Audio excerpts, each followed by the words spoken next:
যখন বিশ্ব চরাচর নিবিড় অন্ধকারে নিমজ্জিত, তখন অদ্বিতীয় পরব্রহ্মরূপে একাকিনী বিরাজিতা ছিল আদ্যা শক্তি মহামায়া।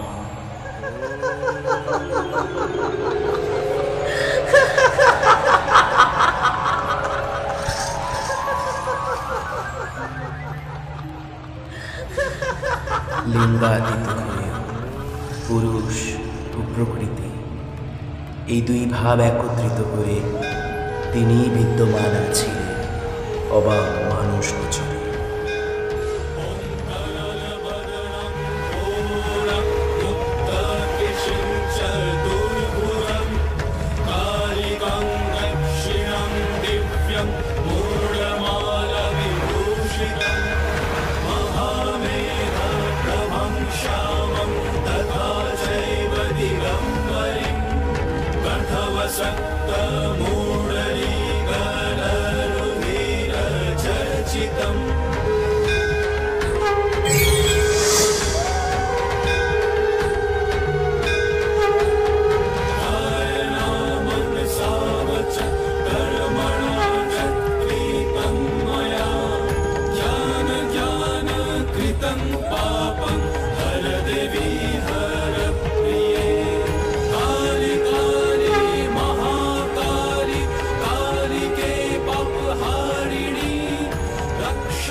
আমি এক, বহু হব।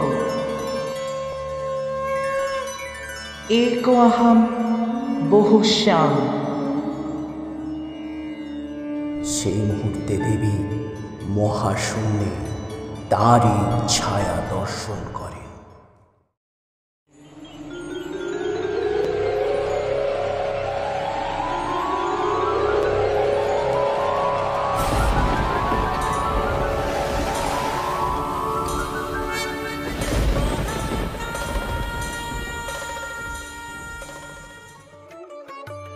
প্রণাম দেবী।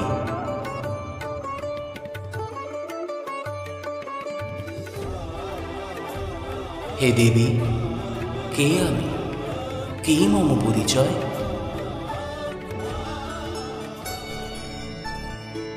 त्वं महाकालः मम जातः। হে মহাকাল, তুমি আর আমি পৃথক নই। তুমি আমারই স্বরূপ, পূর্ণ শিব তত্ত্ব, মম পুরুষ প্রতিবিম্ব। অদ্য জগৎ সৃষ্টি হেতু উদ্ভাবন প্রক্রিয়ায় তুমি হবে আমার সহযোগী।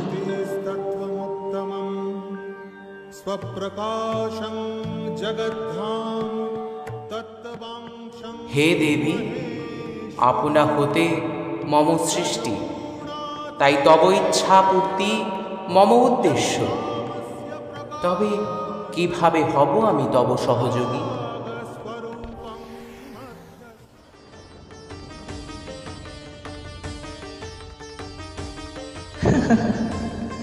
মম সহিত বিপরীত রুতি সহাবস্থানে তোমাতেই হবে শক্তির সঞ্চার। পুরুষ ও প্রকৃতির মিলনে গড়ে উঠবে এক অনন্ত বিশ্ব সংসার।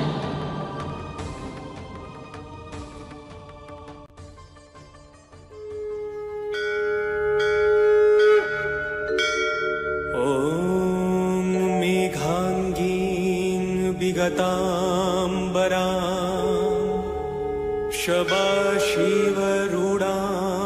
त्रिनेत्रां परां कर्णालम्बी नृमुण्डयुग्मभयदां मुक्तस्रजां भीषणां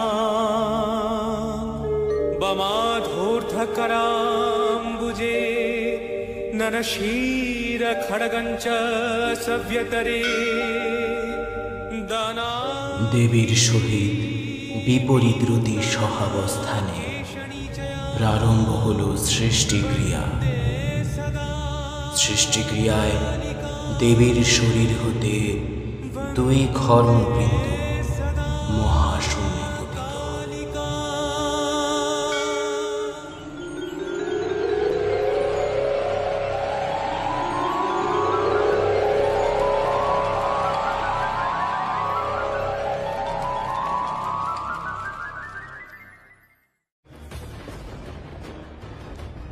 সৃষ্টি হয় মহাকারণ সলিলের। এরপর মহাকাল হতে তার তিন গুণ সত্য, রজ ও তম ত্রিধা বিভক্ত হয়ে সৃষ্টি করে তিন পুরুষের। কে আমরা? কে আমাদের বিধাত্রী? আমাদের সৃষ্টিকারীর সঙ্গে কে? কার কৌলিন্যে স্তুতি করবো আমরা?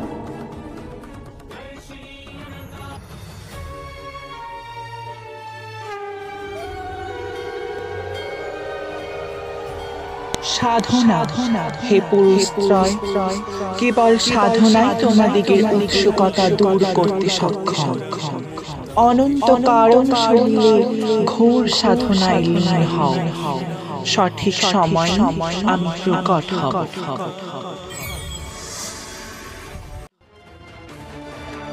এরপর মহাকালের ত্রিগুণ সম্পন্ন পুরুষত্রয় কারণ শরীরে আদ্যা দেবীর সাধনায় লীন হয়।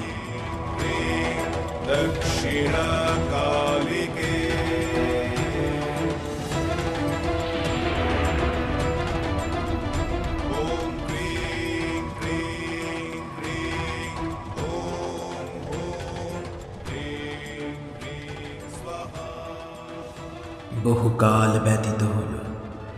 হেনকালে দেবী এক সর্বাধিক ভয়াবহ ক্ষীয়মান গলিত সব দেহ ধারণ পূর্বক আপন বেগে কারণ সলিলে হলেন প্রতীয়মান।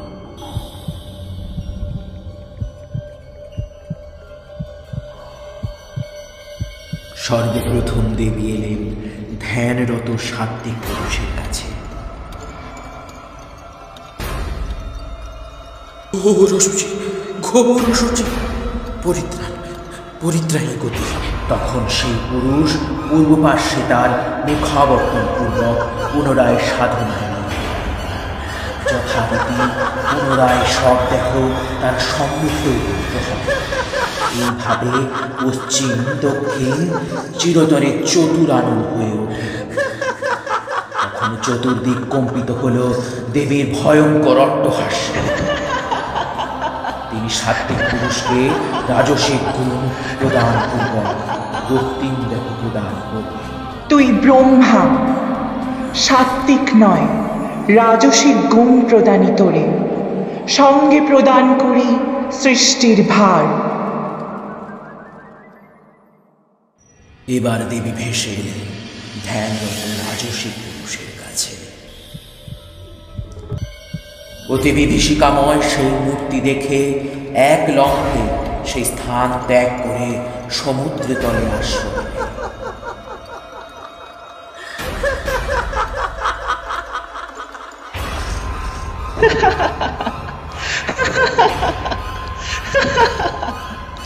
তুই বিষ্ণু, রাজসিক নয়, সাত্ত্বিক গুণ প্রদানই তোরে।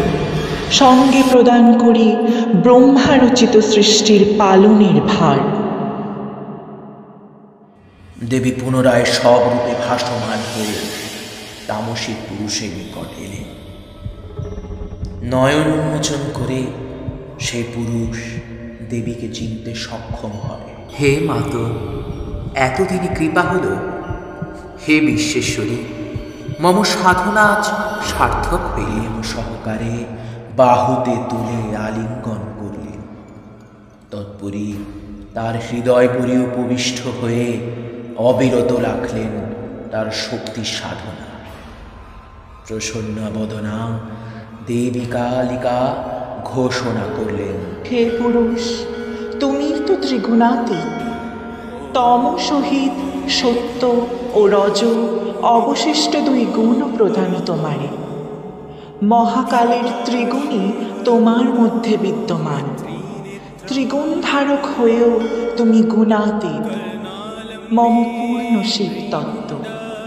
তাই তোমারই প্রদান করি এক গুরু দায়িত্ব, সংহার। যোগে যোগে সৃষ্টি যখন অসন্তুলিত হয়ে উঠবে, নবনির্মাণ হেতু মহাপ্রলয়ের দ্বারা তুমিই সংহার করবে এই বিশ্ব সংসার। তাই মম অংশ নহে, আমি স্বয়ং হব তোমার শক্তি স্বরূপিণী। তবে আমরা কি চিরতরে শক্তিহীন রহিব? ব্রহ্মা ও বিষ্ণু আমার পরীক্ষায় উত্তীর্ণ হতে পারেনি ঠিকই, কিন্তু তোরা আমার তপস্যা করেছিস, তাই আমি আমার অংশ তোদেরকে শক্তিরূপে প্রদান করব। সঠিক সময়ে তোরা তোদের শক্তি লাভ করবি। এবার তোমরা তোমাদের কর্ম হতে তৎপর হও। এখন বিষ্ণু মহাকারণ শরীরে অনন্ত নাগ সজ্জায় যোগ নিদ্রায় মগ্ন হবে এবং বিষ্ণুর নাভিপদ্ম থেকে উত্থিত হবেন ব্রহ্মা। তৎপরি মম পরবর্তী লীলা প্রারম্ভ করিব।